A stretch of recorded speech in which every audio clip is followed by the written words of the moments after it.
Archangel Metatron, greeting Pattterns. Greetings, I am Metatron, holder of the sacred cube, master of the tree of life. And when I say master, I refer to you as well, for you are all masters, and you have come to earth to be, so it is just a matter of remembering.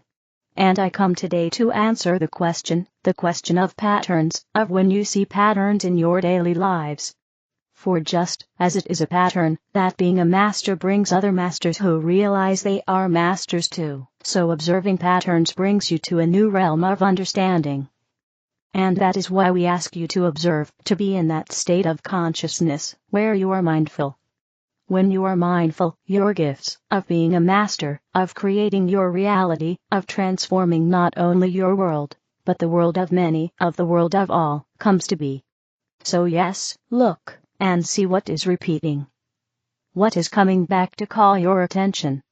The patterns come, beloved, when you bring the attention, for each thought, each word, each act, has its own consciousness, has its own vibration, is in a sense in its own world. Take the act of stroking a cat with love, one of the beloveds, with stroking a sweet dog with love. That love, that act, has its own consciousness, creates its own reality, and it calls to others that are in that same vibration. So when you are doing that which is in that state of love, so throughout your day, there will be many other opportunities calling to you to express that same love. Now, when you are mindful and you are noticing, you are observing, the forces of the universe come to a point. They come streaming in to say, this is what the master, this master, that is focusing, is noticing, and wishes to create more of. And so, more of the same experience, and in the same realm, will come flowing in. Now, you ask, but Metatron, if I observe something that is of war, for example, and I don't wish to have more experiences of war, what do I do about that? Do I not notice that, observe that? And we do ask you, beloved, to be careful of what you are observing, what you are noticing. But when it comes to war, we ask you to observe so you may transform it into beauty, into love, for you have the power to do that by sending your love, by sending your light. For when you do that is a pattern that calls to other patterns, and what are the patterns that come streaming in? It is our forces as well, our light, our love that gets streamed to you, connecting with your intention to transform the state of war. And thus you are given the opportunity, so it is a fine balance of yes, noticing, and understanding that you are a creator of your reality. And that when many of you come together with this understanding, patterns that you create become larger, and thus you do so when you come together. For example, to pray and know that your intentions are creating many patterns. And you say, but it does seem, Metatron, in all gratitude and in reverence, what the prayers that we do understand that is powerful work, but why does it sometimes seem as though it is not working? And we ask you, beloveds, to keep creating that reality, and that will be the reality that you live in, and many will be called to that reality when they have had enough. And so we leave you with the patterns, because just as you have called for an answer to this question, there are many that have come streaming in to answer it as well. And thus I say we, for those patterns are of one consciousness, and we answer with many voices.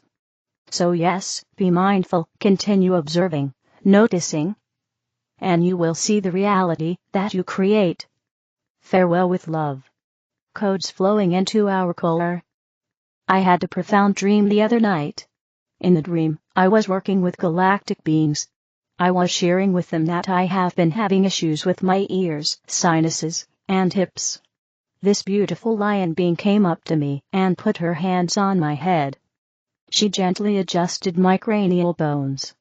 She told me that this time period in the ascension process is impacting the physical in ways not previously seen on this journey.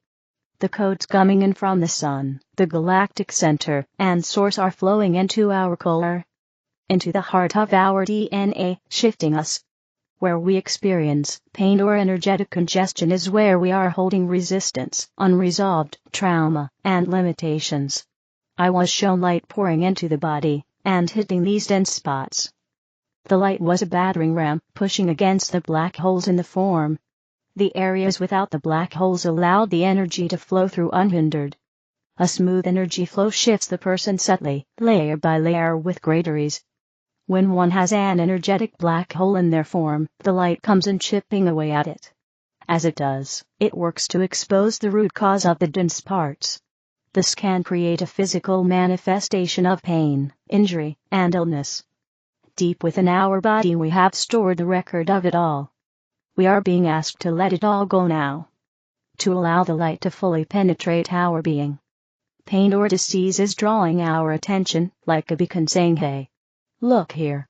There is something that can no longer be ignored. It's not just the physical level that is being hit. Some are experiencing deeply buried memories arising from this and other lives. Some are experiencing events in the outer world that are triggering the deep wound, the hidden pattern. Some are experiencing incredible grief and sorrow. Now is the time to ask it all, what are you showing me about me? When we are not getting the message, it will play out in scenarios around us. It's much easier to see the pattern, the resistance, the hidden subconscious in others than in ourselves. When you see something in others, it's a wonderful opportunity to say, where am I holding on to or creating something similar in my life? It was then shared with me that the intensity of this process is amplified for the ones that are working towards full embodiment. This grouping is finding that they are once again thrown into that tsunami of change.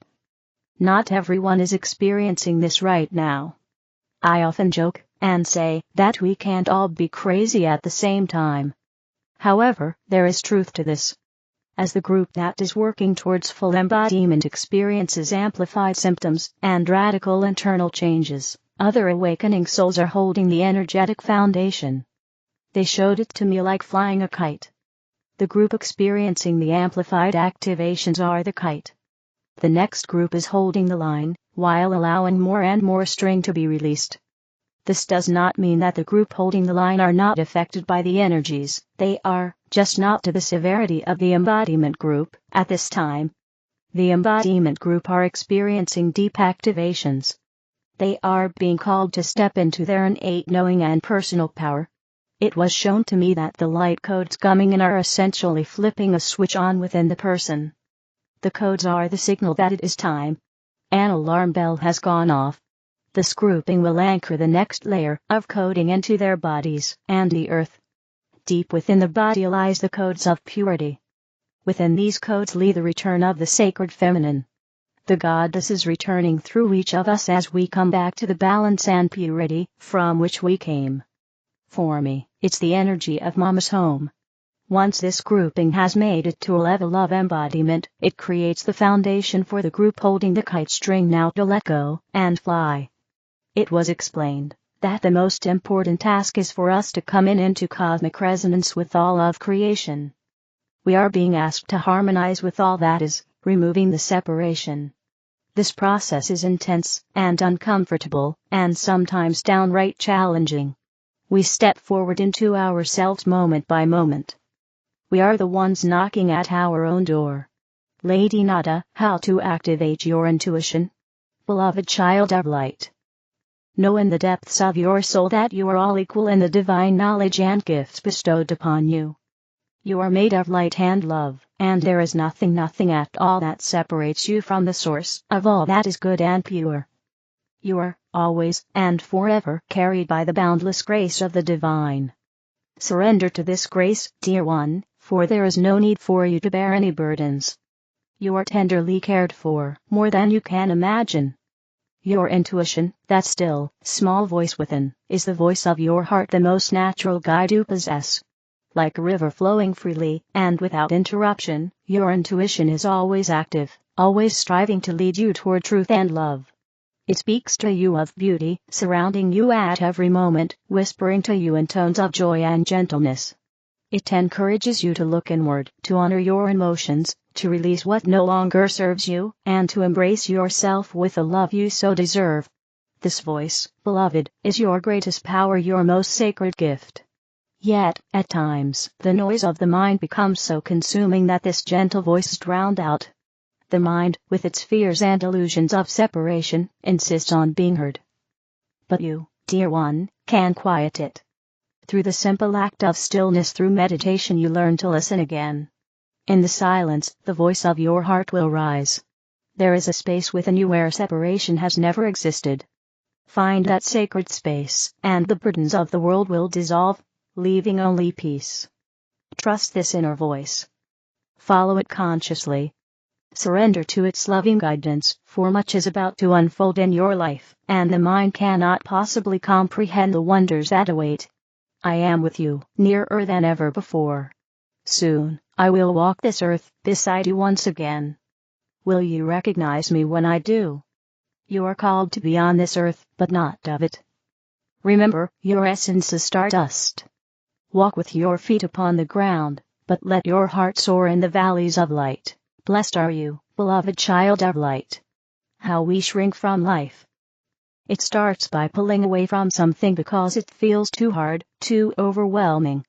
Maybe we don't want to go to an event, because we're feeling tired, and we don't feel we can handle it. Maybe we don't want to have a difficult conversation, because it feels too uncomfortable. Maybe we put off doing a hard task, because it holds a lot of uncertainty. There's nothing wrong with any of that.